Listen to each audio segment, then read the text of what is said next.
Naku po, grabe. Grabe yung basura dito, oh. Nakikita kaya ito ng barangay captain?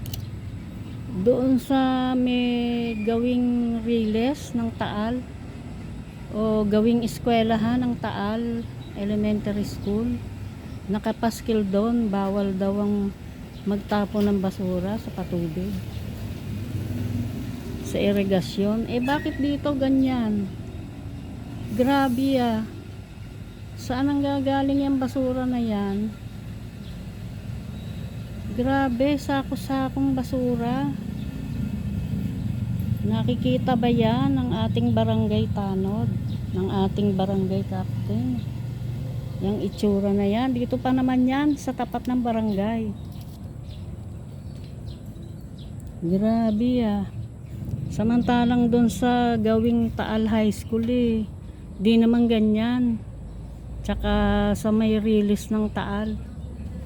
Dito grabe.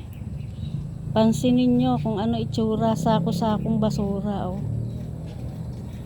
Ibig sabihin, yung mga nakatira dito, yan yung ano.